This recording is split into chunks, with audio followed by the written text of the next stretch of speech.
Everyone, कैसे हो आप सब। आई विश आप सब बहुत बहुत बहुत ही अच्छे हो, स्वस्थ हो, मस्त हो, खुश हो और अपने जीवन के लक्ष्य की ओर धीरे धीरे आगे बढ़ रहे हों।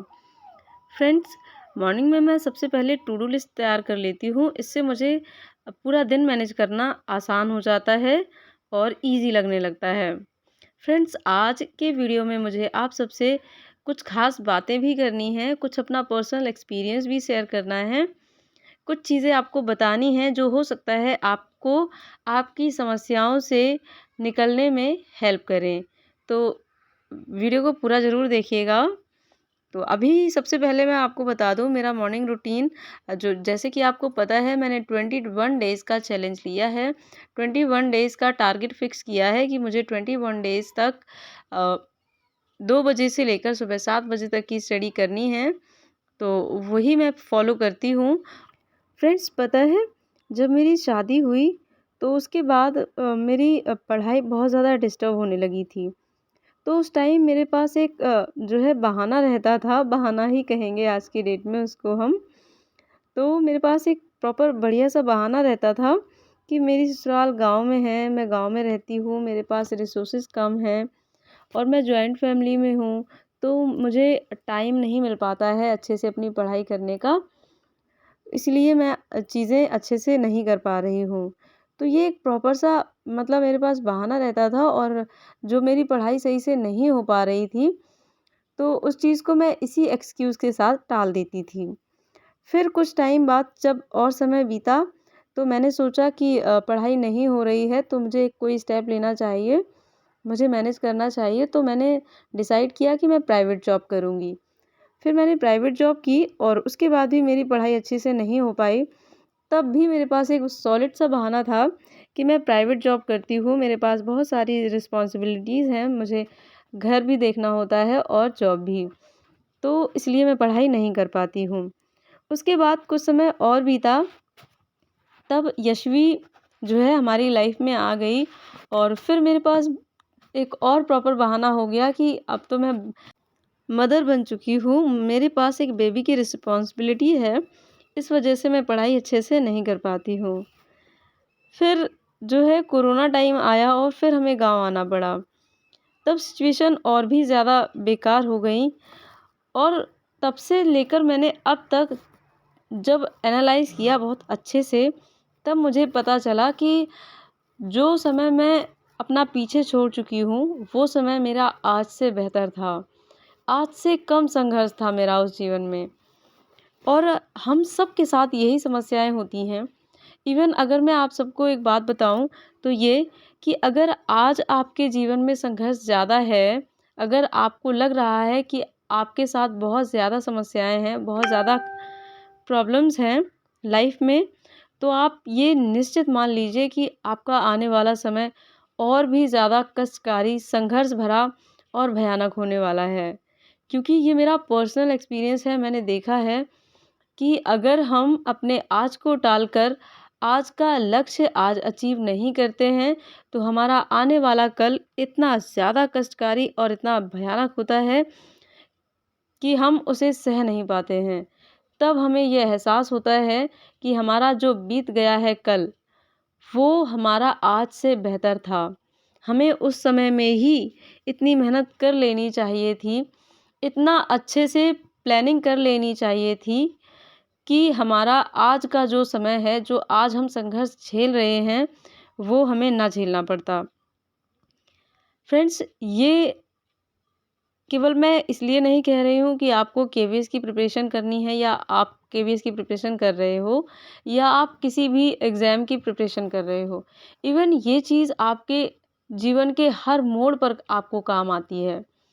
आपका जीवन में कोई भी लक्ष्य हो, आप कुछ भी करना चाहते हो और आपको लग रहा है कि आज आपके जीवन में संघर्ष है, तो आज आप इस चीज़ को इसीलिए नहीं कर पा रहे हो, तो आप ये मान कर चलिए आगे आने वाले समय में आप उससे भी ज़्यादा परेशान होंगे और उससे भी ज़्यादा आपके साथ समस्याएँ होंगी। तब आप चीज़ों को कैसे करेंगे? तो बस इसी चीज़ को माइंड में रखिए और आज के संघर्ष को एक्सेप्ट कीजिए और चीज़ों को आज के अकॉर्डिंग मैनेज कीजिए। क्योंकि अगर आज चीज़ों को मैनेज कर लेंगे तो हमारा आने वाला जो समय होगा वो बहुत ही सुनहरा होगा। वो हमें बहुत ही चैन की, आराम की नींद भी देगा। हम बहुत सारी समस्याओं से भी बच जाएँगे।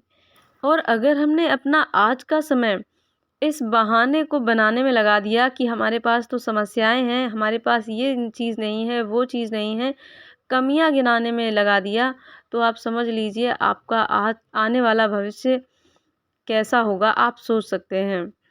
तो चीज़ों को जैसी हैं वैसी ही एक्सेप्ट कीजिए, अपनी परिस्थितियों को एक्सेप्ट कीजिए और उसमें ही कोशिश कीजिए ये खोजने की कि आप क्या बेहतर से बेहतर कर सकते हैं। मेरे साथ भी बहुत सारी समस्याएँ होती हैं।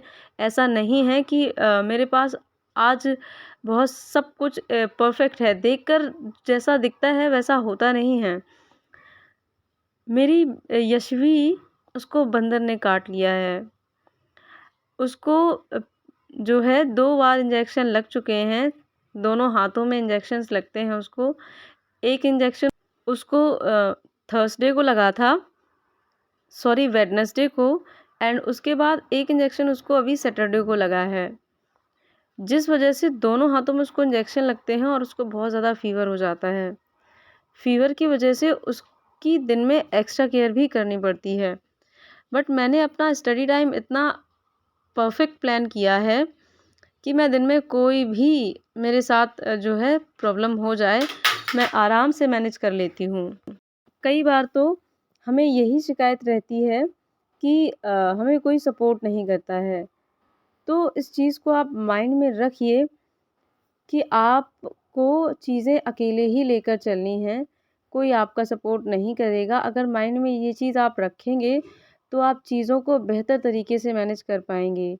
क्योंकि प्रकृति हमें यही सिखाती है।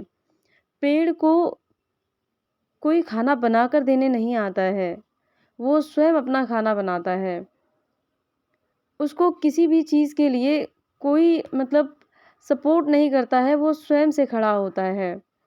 प्रकृति की हर एक चीज़ आप किसी भी चीज़ पर गौर करेंगे, आपको एहसास होगा। अपने बच्चे से अगर आप चाहें तो वहाँ से भी आप सीख सकते हैं कि जितना अपने बच्चे को उँगली पकड़कर चलाएँगे, जितना उसको सपोर्ट देते रहेंगे, वो उतना ही ज़्यादा अपनी एबिलिटी भूलता जाएगा। तो सेम चीज़ हमारे साथ भी होती है, जितना हम दूसरों से एक्सपेक्ट करते हैं कि कोई हमारी हेल्प करे, कोई मुझे सपोर्ट करे, कोई हमें थोड़ा सहारा दे दे, तो हम चीज़ों को कैसे मैनेज करना है ये भूल जाते हैं। हमें पता ही नहीं चलता है कि हमारे अंदर कितनी काबिलियत है, हम में कितना हुनर भरा हुआ है, हम कितना अच्छे से चीज़ों को मैनेज कर सकते हैं। हमें रियलिटी तो यही है कि हमें किसी की नीड नहीं है अपने लक्ष्य को पाने के लिए। हमें किसी भी सपोर्ट की ज़रूरत है ही नहीं। हम स्वयं से कर सकते हैं इतना कि चीज़ें अपने आप बहुत अच्छे से मैनेज हो जाएँगी। तो बस यही कुछ चीज़ें थी जो मुझे आपके साथ शेयर करनी थी। आई होप आपको इससे अपनी समस्याओं को सॉल्व करने का कुछ ना कुछ सॉल्यूशन ज़रूर मिला हो। और ये जो अभी आप देख रहे हैं, ये हमारे गाँव का एक छोटा-सा मंदिर है। मंदिर का प्रांगण काफ़ी बड़ा है, काफ़ी अच्छा है, बहुत ही मुझे अच्छा फ़ील हुआ, पॉज़िटिव फ़ील हुआ यहाँ आकर।